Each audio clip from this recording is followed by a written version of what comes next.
If you would judge the current way we select scientists for funding, hiring, and promotion scientifically, it would fail on so many counts. The journal impact factor supposedly measures the quality of a journal and is widely used as a tool to evaluate studies and researchers. When committees in academia decide whom to fund or hire, they often look at the impact factors of the journals the researcher has published in, as a proxy for the capabilities of the applicant.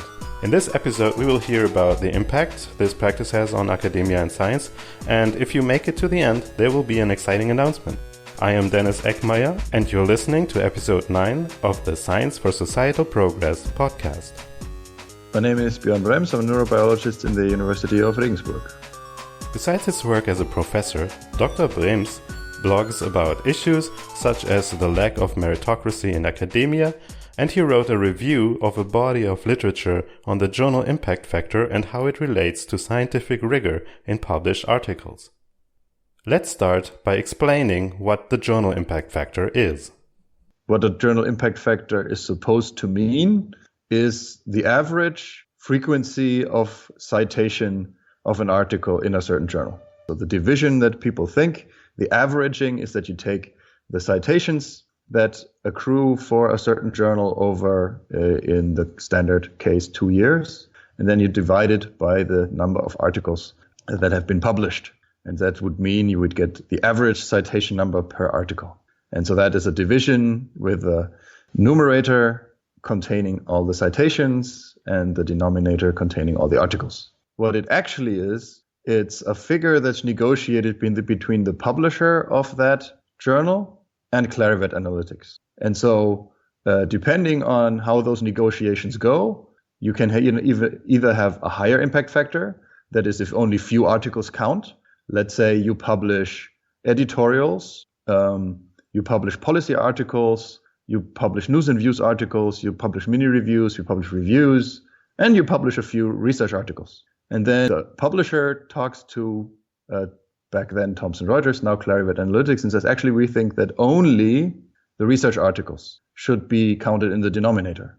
And then they provide whatever kind of arguments they have.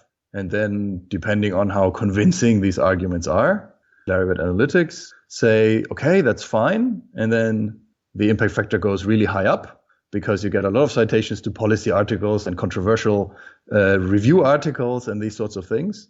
But they're not counted in when you divide the citations by the number of articles. So the impact factor goes really high up. Whereas if a publisher does not do that, or if Thomson Reuters says, no, your articles or your arguments are not convincing enough, then the impact factor goes really far down.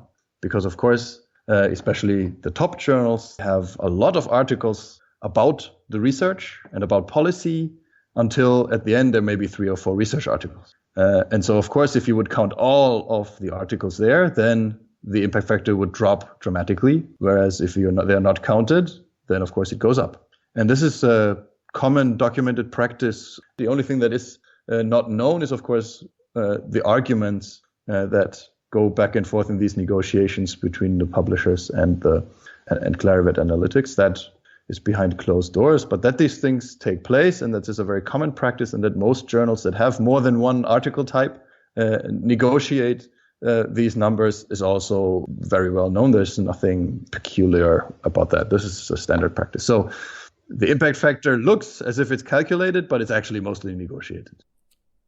Let me repeat this for clarity.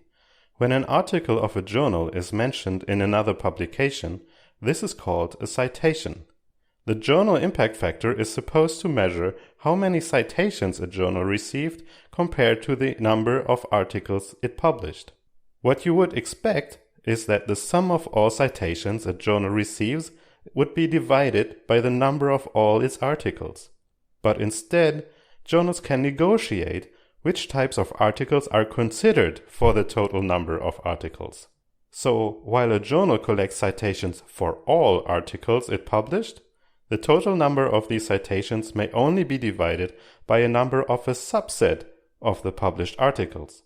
If journals receive many citations for articles that then not count in the total amount of published papers, the impact factor is artificially increased.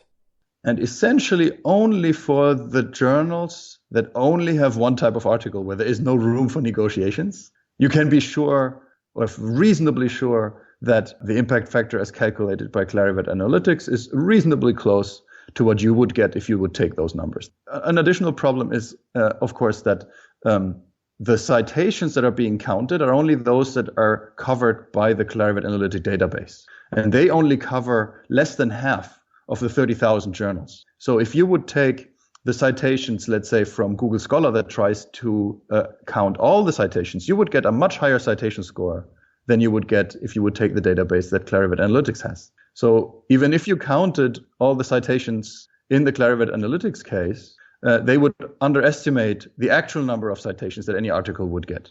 And third issue with the impact factor is that it's not reproducible. So in 2008, Rockefeller University Press bought some citation data from Thomson Reuters and then did the calculations and found that the published impact factors did not match the impact factors they calculated. Nobody knows where this discrepancy comes from. Thomson Reuters wasn't able to explain it. And the deviations were up to 18%. And so you calculate one thing from the data that you get from the company, but what the company publishes impact factor also is a different thing. Now, that's a snapshot. Nobody knows how this is now, but that seems like a major issue. Usually people think, oh yeah, this journal has a high journal impact factor, so the science in this journal should be sound and very, very good.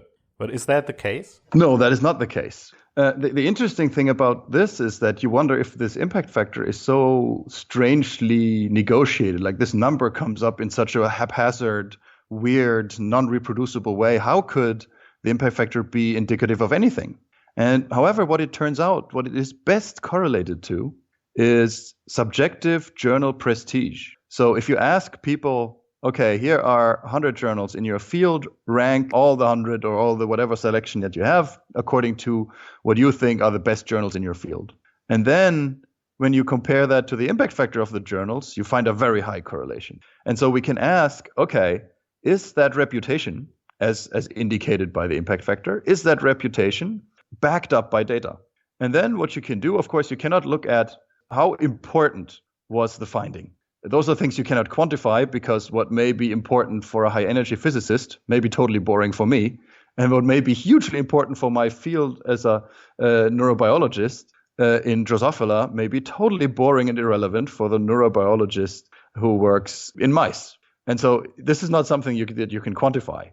What you can quantify, to some extent at least, with more or less automatically or with more or less handwork involved, is scientific rigor, for instance. So you can look at sample sizes, experimental design, whether certain criteria for evidence-based medicine have been found, p-values, errors that are in the manuscript, duplicated images. There's a wide literature on these sorts of rigor and methodological issues that span enough journals and enough articles to yield enough statistical data to perform a correlation between impact factor and scientific rigor. And if you take those papers, if you take the literature, then what you find is that in most of the cases, there's no correlation whatsoever. So statistical sample size in neuroscience doesn't increase with impact factor. And in fact, it decreases, for instance, in cognitive neuroscience and psychology. So the higher the impact factor of the journal, the lower the sample size or statistical power in this case, the lower the reliability of the work in these fields. And then you look at that in many different fields, and what you find is that there's only one, as far as I can tell, there's only one single paper in which the higher impact journals show less of a problem, and that is duplicated images. Most of the studies show no effect. And then there is a handful of studies that show a negative effect, meaning that the journals that have the higher rank, that have the more prestige, actually produce the less reliable work. So overall, there is hardly any effect, but on the grand scheme of things, if there is an effect of impact factor at all, it's more negative than positive. So why is this a problem for the scientific community? For each tenure track or tenured faculty position, there's a huge pool of applicants. And in some cases, for the very attractive positions, hundreds and hundreds, if not about even 1,000 of applicants. And one of the main selection criteria of whether a CV of a particular applicant is even being looked at is where they have published. It's the impact factor of their publications. It's journal rank. And that varies hugely from field to field, from faculty to faculty, from university, and country to country. And so if this is one of the selection criteria, and I have to emphasize this is one of the selection criteria, it's not the only selection criteria. People don't just look at where have you published and then you get the job. You get invited, people look at what you have done, but it's one major selection criteria. In many fields, if you do not have a high impact publication, you're not even considered, no matter what you have done. And so clearly the safe strategy for any author who does not have a tenured position or any other permanent position, the safe strategy for authors is, well, I have to publish in the highest ranking journals, because in the places where people don't care about journal rank, it won't hurt. But in the places where they do consider journal rank, it's required. I can't get a job without it. And so the pervasiveness of that is not really relevant. The impression is sufficient that this is something that you need to do for essentially everybody who does not have a permanent position, trying to publish in the high-ranking journals. Now, if everybody tries to do that, and to some extent the selection happens, not everywhere, and not everywhere to the same degree, but to some extent the selection happens on where people publish, and the higher-ranking journals publish the least reliable science, then of course over time, and this has been going on for at least the last 30 years, over time you will have a selection on your pool of applicants on scientists that publish more unreliable research than others. And of course, these scientists then go on to train their students on how to be successful in science, which is publish unreliable research in high-ranking journals. And so if you do that for 30 years, which is a human generation, if you do that for 30 years, then maybe it's not a total coincidence that people are now discussing the reliability of science to a much more intense and to a much more public degree than it has been even 10 years ago. This also gives journals with high impact factors quite a lot of power in the academic community, right? Well, of course. I mean, to the extent, and as I said repeatedly, this varies a lot from field to field, department, and university. But to the extent that Nature and Science publications determine who becomes a professor, essentially it's the editors at these journals that decide who becomes a professor and not the scientific community. And so if you observe the behavior of scientists towards editors at scientific conferences, you can see, you can observe certain behavioral traits in the scientists towards the editors that are not unlike courtship behavior. For quite obvious reasons. And clearly, there are different approaches to how one can get editors on one side. But clearly, there is an aspect to the most successful scientists being the ones that can get these editors on their side. So whatever predisposes an individual to have this trait of becoming on good terms with a scientific editor in a high-ranking journal. It is an important character trait in the selection process of a successful scientist. And I don't think this should be a selection criterion. There are a couple of solutions that people think about, so-called alt metrics, so different ways to measure the abilities of scientists so that they can make it to the interview, as you say, that do not involve using these skewed and objective measures as a journal impact factor. Of course, what we can do is simply implement an infrastructure that collects a lot more data than just what we publish. It collects data on what kind of data we create, what kind of code we write, and of course, what our sample sizes are. It's technically very easy to collect a lot of these data automatically without any extra work involved. And if we would ditch the subscriptions that nobody needs anymore, we would have enough money to implement that system even as well. And so for the future, I would hope that we could use a wide range of metrics such that the importance of publications in the selection process would decrease, such that it is not your word craftsmanship, how well you can write, how well you can get your manuscripts past reviewers and editors that counts towards being a professor or towards getting funded in a grant, but also how your data is being reused, how creative your solutions are for evaluating your data, even when you may not be all that good in writing papers, because you're better at writing code than you're at writing papers. And I think it's a mistake to exclude people who are excellent experimenters or excellent developers and code writers from the scientific profession at the advantage of those who merely excel at getting their manuscripts past their human counterparts in the editorial offices and during peer review. But this was not his only suggestion. In fact, his first response was something quite different, which he says is much faster and easier to implement. If we cannot find objective measures that can rank people, then the next best objective measure is randomness. So if we have a pool of applicants that is deemed equivalent, and we cannot use objective ways to decide between applicants, and there's no subjective way, for instance, if it's a job position and where it is, for instance, it's important that people get along with their coworkers, and one person of the pool is a sociopath and the other ones are not, I think it's quite fair to exclude the sociopath to not wreak havoc in your department. And these are things that will be very hard to justify, but in principle, I find this perfectly justifiable in principle, even though in practice this may be kind of difficult to state it explicitly.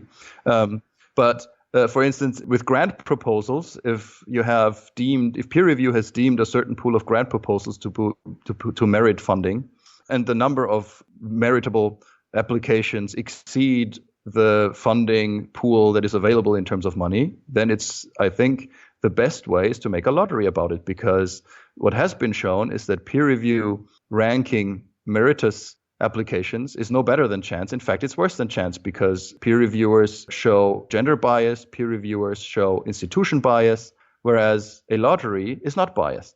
And so a lottery will fund otherwise hard to fund projects that may bring about very unexpected scientific outcomes. And so probably the best thing that we can do now at this very moment without any other change in technology is to apply randomness in a scientific way, much more pervasively than we're doing it now. This would not only be honest, would also show awareness of the biases that we as humans inadvertently just have, and would show the willingness and the capability of combating those biases. I can imagine that a lot of people who hear this are shocked that you would propose that a random process would be better than them evaluating applicants. That's probably because we all think that when we read 3 applications, we know which one is the best one, which one is the middle one, and which one is the bad one. Right. And of course, personally, I think so too. I think if I see applications, I know which are the persons I want to work with. I know which are the grant applications that should be funded.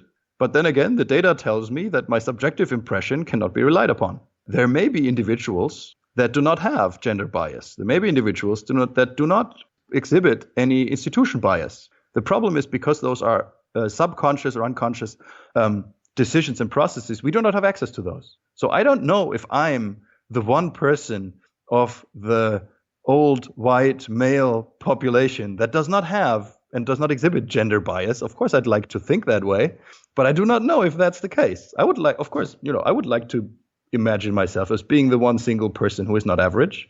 But so, of course, does all the average population. They think they're above average, which, of course, is statistically impossible.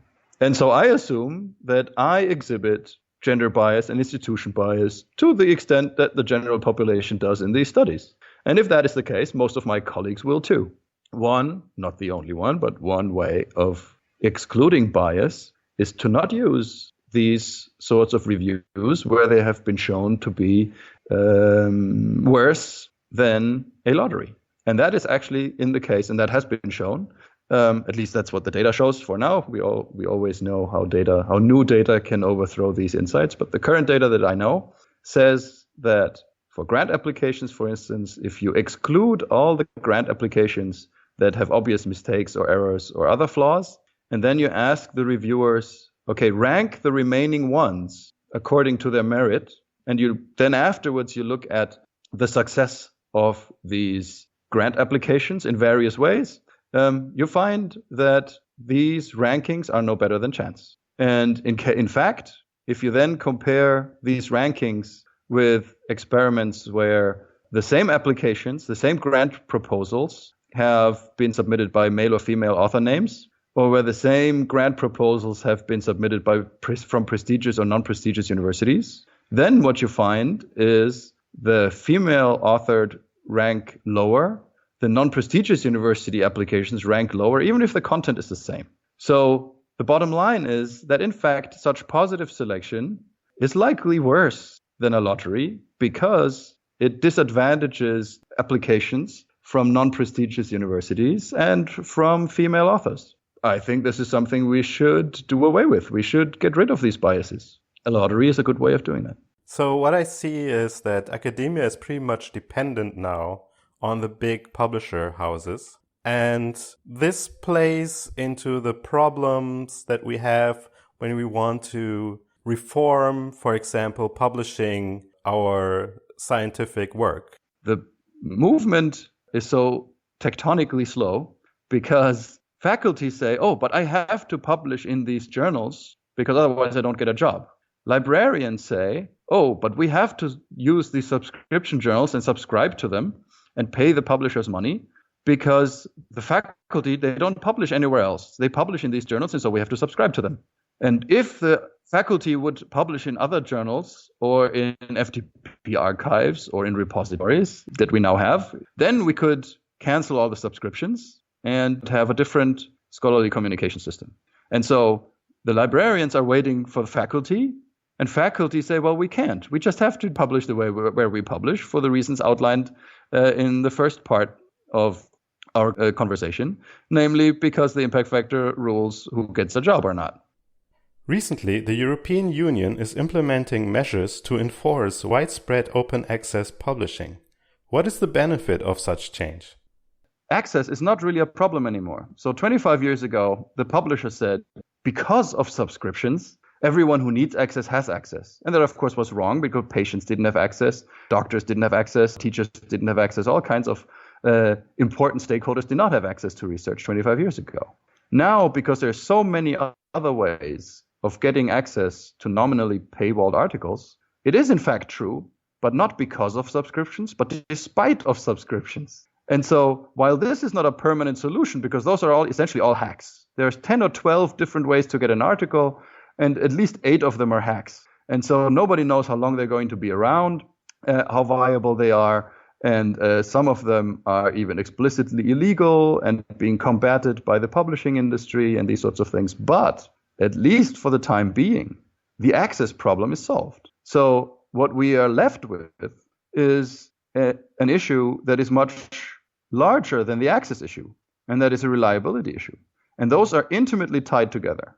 Because so much money, and this is currently about $10 billion every year worldwide, is tied up in subscription revenue, we cannot use that kind of money to devise the kind of open infrastructure that would allow us to scrutinize our work much more closely, not only duplicated images, but also duplicated databases and other mistakes and errors. If everything is openly accessible, it's much easier to check it and find mistakes sooner and fix things before they accrue a lot of fame or reputation. And most of these problems, not all of them, but most of the problems can at least be mitigated, if not fixed, by creating an infrastructure that is from 2015 maybe, or 2010, rather than from 1992. Talk to the librarians and tell them that they're fine with subscription cancellations. It's okay to cancel subscriptions because we can't get to articles without the subscriptions. If everyone talks to the librarian that subscription cancellations are okay, we can recoup some of the money we're currently wasting on subscriptions and using it for the kinds of things that we really need, an infrastructure for our text, our data, and our code. So Björn Brembs wants academia as a whole to save money on journal subscriptions, and I wholeheartedly agree. So I wanted to know what Björn thinks about the fight against overblown subscription costs that is already ongoing. In Germany, the project Deal has been negotiating hard with mega publisher Elsevier over nationwide licensing, open access, and subscription fees. So the people at Deal are clearly on our side, that's for sure. They're on the side of the taxpayer, they're on the side of the researcher, that's for sure. The discussions that I have with them is merely about strategy and tactics. I fear that the goal that Deal has, namely that authors have to pay for their articles, will add another layer of inequality and not change anything else. So it means that on top of being cozy with the editor, you also have to be rich in order to pay the publishing charges for your article. And I don't think rich is something that we should put onto the selection list for good scientists. And so, in fact, if the reliability of science doesn't increase and keeps decreasing because we don't change journal rank, it means that the public would get access to research that's decreasingly reliable. I don't think that's good. Adding rich to the selection factors of scientists also is not good. So I think the goal of Deal would lead, if they would reach their goal, it would make things worse than they are now, right? Because you may have public access to research, but that research becomes less and less reliable. And so what good is access to research that's not reliable? It's even worse, because if we have unreliable research, it should be hidden behind a paywall. So only the people who can assess the reliability can see it. Right. Yeah, maybe that would be best. This is a public menace. This is not a public service. This would be a public menace. Right, that's true. So you're actually also not too happy with open access publishers who also charge the authors for the submission of papers, right, and the publishing. Didn't seem like a bad idea at the time. I also supported it until very recently. I thought open access journals are a great thing. I was on the editorial board of several of these journals, and I supported them in a lot of ways. But I think in hindsight, this was a really bad idea because it opened the door for another monetization of the publishing process in a way that makes things even worse, right? So right now, it is already the case that a scientist who spends $4 million research dollars per year is judged as a better scientist than someone who spends only $2 million. And then add to that the most prestigious journals will have to ask for the highest publication fees. Then, of course, it means that if you have paid a lot of money for your publication, it means that you have a very prestigious publication record. So here comes the really funny scenario. So people fight the impact factor. They get rid of the impact factor for some reason. Clarivate Analytics says, okay, you have great arguments. We'll not publish the impact factor anymore. We have everything is open access. Deal wins. They make a deal. All the journals flip. And this is the current goal, right? This is what everybody wants. Everybody wants to get the impact factor away and wants to have, or the majority of people, and wants to have gold, so-called gold open access where authors pay the publishing charges. Then essentially replace the impact factor with the kind of money that you have paid for publishing. So you can then introduce a scientist in your panel in the search committee by saying that, in contrast to applicant X, this scientist spent $4 million research money and indeed $2 million publication money, while the other scientist was only able to afford publication in low-ranking journals, and so only had to spend $2,000 for their publication. So clearly, this scientist is worthy of this position because they have been able to publish in these expensive journals when the other could not. This is totally equivalent both to the impact factor, but where people look just at the numbers without respect to how they were derived, and look at the amount of money spent. And so there is no reason why this should not evolve in this way if you just look at what are people doing now. And as a behavioral biologist, I could say that one of the best criteria for future behavior is past behavior. People will behave the way they do now, also in the future, by and large. This is not a deterministic situation, but this is a good rule of thumb. So you're not on board with golden open access anymore. So what would be the solution? Something like they do in, I think it's in South America, where they have like a public archive where everybody can publish? Cielo would be great. Yes, the Scientific Electronic Library Online, Cielo, is fantastic. Right, so that's one way of doing it. They still have journals, but the publication process. So the journals, they do all the peer review and the grouping of articles in terms of topic and these sorts of things, all the communication part. But the back end, so to say, is Cielo. They take the articles and they make them accessible. It's a governmental organization, essentially, where you can become a member with your government or your library, and then things are published and accessible. And they're published openly, and it's paid by the government and not by the authors. Or by libraries, but mostly governments. And so this runs at about, 2% of the cost that we're currently paying for our journal system. So if we would all just decide we'll switch everything over to Cielo and become a member of Cielo, we would save 98% of those 10 billion that we're spending on subscriptions every year. So it would be one way. I have other ways. I don't think we need journals anymore. There's many more modern ways of grouping relevant information together such that readers get the information that they need that is relevant for them. What I think is we should simply, technically it's simple, politically and socially it's quite difficult. We should let all the subscriptions run out and use those 10 billion to build and just buy the technology to build a communication infrastructure that takes care of text, data, and code, and that allows us to perform our tasks as authors, reviewers, evaluators, and readers in a modern way, and not in a way from 1665, which is when the first scientific journal was founded. Okay, so thank you very much. This was a very enlightening conversation. Thanks for having me. Thanks a lot. Stay with me a minute longer. I want to tell you about our new podcast experiment, the Q&A episodes. Because we are discussing important topics, we want to know your thoughts and questions about them. In the Q&A episode format, we discuss your feedback on the last episode. You can even have your own voice in the show if you leave me a video message on my Skype account, dennis.eckmeyer. I am not interested in the video, but Skype video messages have better sound quality than Skype voicemail messages. You can also send me a file with your voice message.